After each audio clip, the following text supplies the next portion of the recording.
Alright, so at the current time of recording this video, Sonic Superstars releases in just a few months. And in typical Sonic fashion, there's a ton to talk about with this game. We all have different hopes and wishes for Sonic games, so in this period of the Sonic release cycle, this is where we actually get to express it. Except this time around, I didn't want to do it alone, so I went to go ask you guys what you wanted from Sonic Superstars, and I'll just give my thoughts and opinions along the way. So I took it over to Twitter and asked you guys what you wanted from Sonic Superstars, and I got a ton of responses, so do not expect me to get through all of them. I will say that I did make an effort to choose the most interesting ones. If your response doesn't get chosen in this video, it'll be fine because I will be doing more videos like this in the future. So don't worry, you'll have plenty of chances to get your thoughts into future videos. Anyways, with that said, let's get right into it. Okay, so I made the call out post asking you guys what your concerns and what your hopes and wishes were for Sonic Superstars about 2 days ago on Twitter. And here's the results. I'm gonna read through them, give my insight, give my judgments and opinions, all that beautiful stuff. Anyways, let's get into it. But of course, before we get started, make sure to like and subscribe with the bell because, you know, I've been a good boy, I deserve it. And let's see what we can get. Alright, I think I found a good one right here by Speeder Light. It says, I do like how they're making Sonic parkour in the game, but what worries me about it is that I hope it's not automated and I hope you have to do it yourself. Alright, so this is kind of understandable because we've all seen the parkour in the trailers of Sonic running on the wall and all that stuff. It looks really cool. Unfortunately, as Sonic fans, we do have to question these things on whether or not they're automated or if we're able to control it. But for the parkour's case specifically, I think we can confidently say that this is not automated. I mean, like, look at this gameplay. Like, you can see Sonic moving up and down. That doesn't look very automated. It looks like a player is controlling that. Now, if that is automation, then that's just really weird. I don't know what the developers are doing. But I think we can confirm that this is not automated, alright? I think I'm pretty confident that we'll be able to control Sonic on this section. For the rest of the game, I'm not so sure. As you'll see throughout the video, there's going to be some concerns about whether or not Sonic Superstars will have an abundance of automation or not. And you know, we'll discuss all that when we get to it, but I do have some interesting things to say about it. Alright, so this next post is pretty interesting that I want to talk about by Archer.xyz. He says, I would love to see longer levels and fun modes to keep us coming back for more. However, I am indeed worried about the replayability of it all, considering the fact that Superstars is $60. Hopefully it's all worth it in the end. Now, here's the thing, guys. The most overwhelming subject that was brought up constantly in these replies was the $60 price tag. A lot of people are kind of worried that Sonic Superstars is not going to reach the quality or the content that justifies that price tag. Because, look, man, in today's economy, $60 is a lot of money, alright? Nobody likes spending $60. Especially with, like, inflation everywhere in America. Like, I'm not happy about this, bro. I went to Speedway the other day, got 2 drinks, it was $7. $7 for 2 drinks, man. It's insane. So if we're gonna be paying $60 for a video game, it's gotta be worth it. It's gotta be a game we're gonna keep playing for years to come and just something that's worth our time. A good game with a lot of content. Now, what justifies a $60 price tag depends on each person. It's kind of subjective. But the main debate I've been seeing with this game specifically and other games like Metroid Dread is whether or not a $60 price tag should be based on the quality of the game or the amount it costs to produce it and the content that it has. Now, regardless of where you sit on that debate, I'll personally give my viewpoint. I believe that games should be priced on how good they are. I don't care how cheap it was to make or how fast you can beat the game. If it is a masterpiece, I'm okay with paying $60 for it. An example would be Sonic Mania. That game was like 20 bucks, but honestly, I've gotten like 120 hours out of that game on PC alone, so honestly, I would have paid 60 bucks for that because that game is amazing. I know not everyone would agree with that because, you know, the game was probably very cheap to make, but I believe quality is what makes up for the price tag. Because in reality, for me at least, while Sonic Mania may not have the content of a big budget first party Sony exclusive, I still play that $20 game that was 2 hours long much more than all of these $60 games. So like, which was the better game? Which one would I have been more happy with paying 60 bucks for? That's kind of how I see it. I got tons of hours from Sonic Mania and I replay that game like 20 times a year. Like, I'm not done with it anytime soon. Absolute masterpiece of a game. So, what Archer is saying here with replayability justifying the $60 price tag, that's what I'm hoping for with Superstars. Sonic Superstars, for me, can be 2 hours long. I do not care.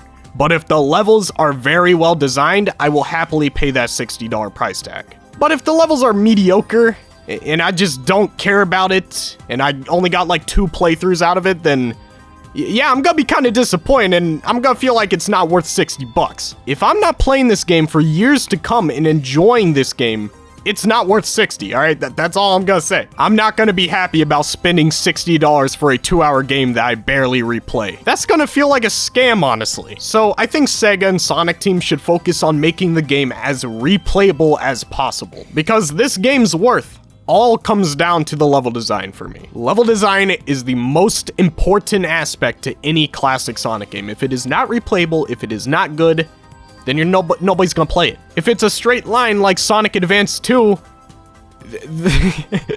I'm not playing it. Anyways, yeah, I hope the game has a ton of replayability. Let's move on to the next one. Alright, so we have a post here by the Crazy Gamer. It says, as of right now, an important thing I do wish the game could/should feature is, of course, online multiplayer. But if it's not possible, maybe a leaderboard type of online mode. As for worries and concerns, I just hope it's not another Sonic 4. Amen to that! Okay, so multiplayer is like the big new feature of this game because it's all over the advertising and all that stuff. So, yeah, it is kind of weird that there's not an online multiplayer. I feel like there should be an online multiplayer, and if it has already been announced, then correct me in the comments, I'll pin your comment, but as far as I can see, there's been no confirmation on online multiplayer. And that's just so weird. Like, an online mode seems like a slam dunk. That seems like a no-brainer, especially for a game that's so focused on multiplayer. Multiplayer is like the big innovation for the classic formula with this game. Like, it should have online. We haven't had a big innovation of the classic formula since, like, Sonic 3,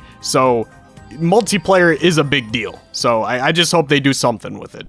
Alright, so this next post is by Davron, a fellow small creator. I recommend you guys check him out. He says, what we need to see from Superstars is level design that makes you want to replay them to perfect your run. Sonic has been sorely lacking in replayability recently, and I think they can really nail it with Superstars as long as the difficulty and automation are at good levels. Okay, so there's a lot to unpack here. So first off, Davron's interested in a 2D Sonic game where you have to perfect your runs, kind of like how you do in 3D Sonic games. You know, the memorization of every single detail in the level so you can master it completely and get that sweet S rank, that kind of stuff. But here's the thing, I don't think a classic Sonic game should be built like that, because that's not the classic Sonic formula. Classic Sonic games aren't built on replaying every single level and mastering it. It's built on replaying the entire game and slowly sharpening your skill. That's the classic formula, and it works really well, and I don't think that should be tampered with. But, you know, we could have had a game like this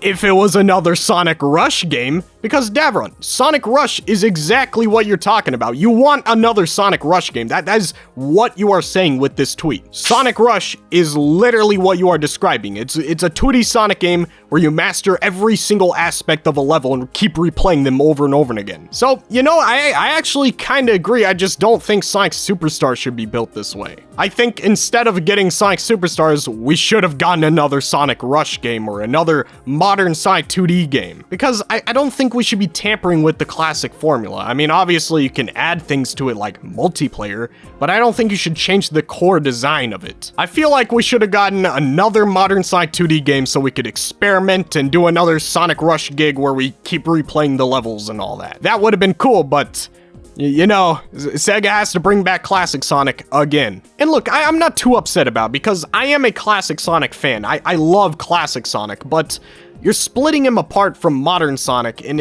you kind of have a legacy to live up to when you bring back classic Sonic as many times as you do. Classic Sonic has been consistently great, so experimenting is kind of hard because everyone holds classic Sonic up to that perfect legacy. People are going to be playing Sonic Superstars expecting it to be as good as Sonic 3 and Knuckles, Sonic the Hedgehog 2, and Sonic Mania. Can the game succeed in living up to those expectations? I don't know, but regardless, you can't experiment much because people treat classic Sonic like a golden statue. You gotta take care of it, man. A golden statue, I don't even know what I'm saying. It's on a pedestal, all right? It's on a pedestal. You don't mess with it. You want it to stay perfect. Because genuinely, the classic Sonic games are some of the best 2D platformers ever made. Don't mess with that vision. Use modern Sonic in the 2D setting so you can experiment, give him another Rush game, and keep going in that formula. We only got 3 Sonic Rush games, and they were limited by the Nintendo DS. Why can't we get a Sonic Rush game for modern consoles? Could you imagine the ambition that you could have with that? I mean, again, I'm not upset about it. Like, it's classic Sonic. I hope it's good, but I just don't like anybody touching it, you know? Okay, so right here we have a post by Scully, who is another Sonic creator you guys should check out. He says, my main worries is I'll have all the bells and whistles in the graphics, but the gameplay isn't going to be as good as Mania, and will end up being a fancier Sonic 4. Alright, so when you say a fancier Sonic 4, I take those words very seriously. Sonic 4, it's a tragedy, alright? The game sucks, but both of them, they're not good, alright? Sonic Superstars,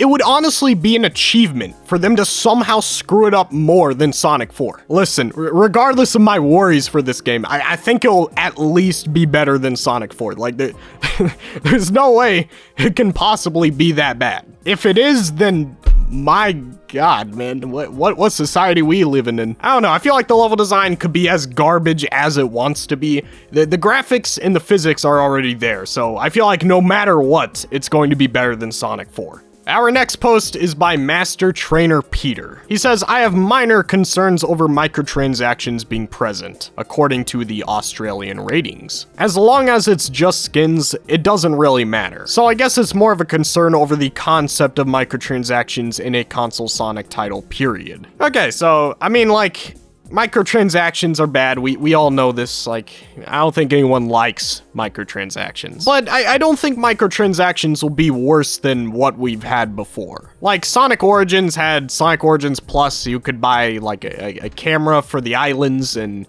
you know, you could buy Amy. That's cool. For Sonic Frontiers, you could buy boots and skill points, I think it was. I don't know.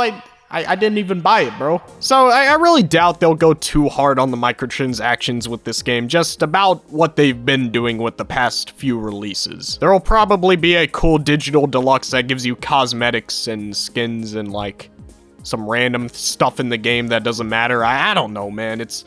Why are you guys buying the digital deluxes anyway? Alright, so we have a post by John Wolf right here. I'm afraid that this game is gonna have too many gimmicks and will be very automated. Yeah, I'm kind of worried about this too. Not so much the gimmicks part, because I don't know what you mean by too many gimmicks. Every classic Sonic zone has gimmicks to fool around with, and that's what made them so cool. That's what made them so unique. If you're talking about the multiplayer or the abilities, then I guess, I hope it's not bad, but I mean, that kind of goes without saying. But as for automation, yeah, I'm kind of worried about that too. I mean, it's not really automation that I'm worried about. I'm more worried about just hold right level design. Because look, every 2D Sonic game has moments in the level design where you just hold right and do nothing else. That's kind of given with the Sonic game. It's part of the spectacle. It's what makes it cool, you know? I just hope they don't go overboard with it, because when somebody doesn't have experience with 2D Sonic level design, that's typically what happens. I don't like a lot of 2D Sonic fan games because a lot of them just have you holding right. I'm not a big fan of that. That's kind of why I never talked about Sonic and the Fallen Star, because I did not like that game's level design,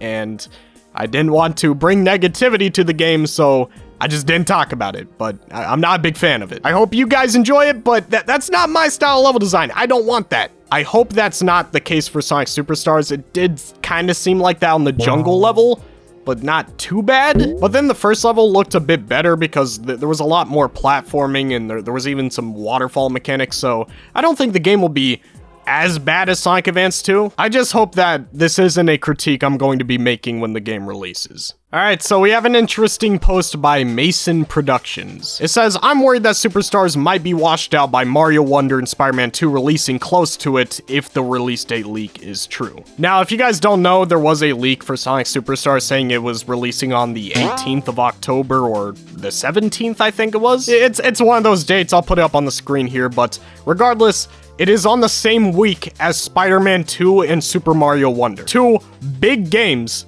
by first-party developers for consoles. You got Spider-Man 2, the sequel to the Spider-Man, and then you got Super Mario Wonder, and that's just a Mario game, and Mario games sell well all the time. Those are two pretty big games that could steal sales away from Sonic Superstars, especially considering that Super Mario Wonder is within the same genre as Sonic Superstars. So people who are fans of platformers will have to choose whether they get Super Mario Wonder or Sonic Superstars or both. I play all of these games, so I'm gonna have to buy all of them and spend like $200 in October. I am not excited at all. Why did they have to release like 3 huge games right next to each other? I'll never understand it. But back to the original question, will it be washed out? I mean, I don't think it matters that much. You guys are Sonic fans. This is a Sonic game. Go buy the Sonic game, you know, like, enjoy the game. Stop worrying about sales. That is the corporation's job to worry about the sales. I get that you guys want more Sonic games and sales kinda determines that, but just don't worry about it. Listen, I hate to break it to you, but Sonic Superstars is going to sell decently well, and Sonic games recently aren't known to be like million sellers. Sure, Sonic Frontiers reached like 3.5 million sales, which is amazing, but like most Sonic games kind of reach like 1 million sales and kind of cap out around there. So regardless, even if this game only sells like 800,000 copies, they're probably gonna do a sequel if the reviews are good. I don't think you guys have anything to worry about. Don't worry about sales, alright? I'm tired of these sales discussions because Sonic fans just keep getting their feelings hurt, alright? Sonic fans out here comparing their games to like other first-party games by Nintendo and be like, why do the games not sell as much? Mario Odyssey sold 20 million units. Why did Sonic Frontiers only sell 3.5 million? It's a first-party exclusive. That's why it sold so much, alright? Sonic is not a first-party exclusive. He is a third-party game, and he's not the gaming giant he used to be. And that's like the most annoying part about this discussion. People like throw out 1 million sales or 3 million sales as if it's nothing. Like, guys, you know, like most games don't even hit 1 million copies. Like, this is an achievement. Just enjoy the game. Stop worrying about how much units it's pushing. Who cares? Like, we're gonna be fine, guys, alright? Spider-Man 2 is not going to kill Sonic. Super Mario Wonder is not going to kill Sonic. Alright, so we have a cool post by Aiden Films right here. It says, my worries for Superstars is that 1, the game might not have enough content to be worth $60, and 2, I fear that the music won't be consistent. What I mean by that is one music track might sound like it came straight out of Mania, and then one might sound like this, to which he gave us a video to watch right under.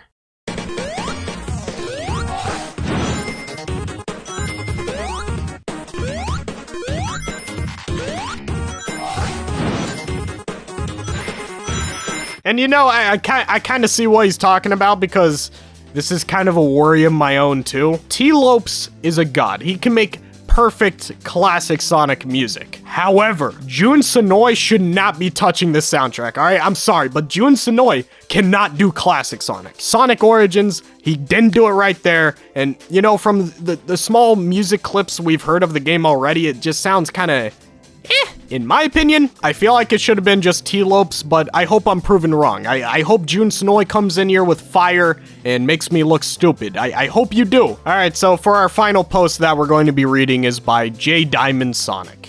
It says, I'm hoping that Sonic Superstars Super Sonic boss fight, if there is going to be one, takes inspiration from Frontiers. Like, have Sonic's new abilities be transferred to Super Sonic. That would be classic Sonic at his peak.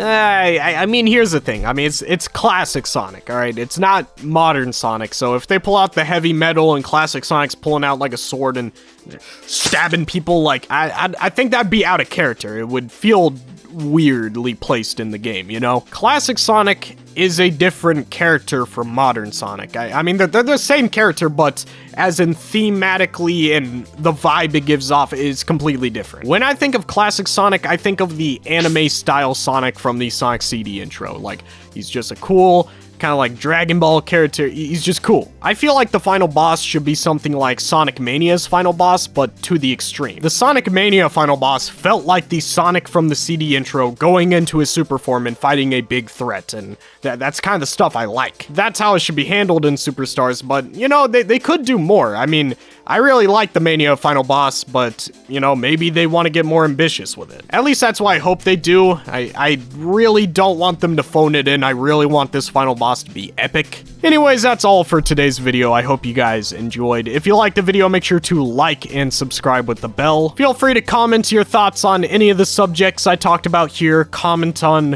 what you thought about some of these people I had to say on Twitter. Feel free. And yes, this will be a reoccurring series on the channel where I just ask you guys your thoughts about a current Sonic subject or whatnot, and I'll just read out your guys' replies and talk about it. If you want to be featured in any of these videos in the future, make sure to follow me on Twitter and watch out for when I put out a call-out post. And with that said, I love you guys. I'll see you very soon.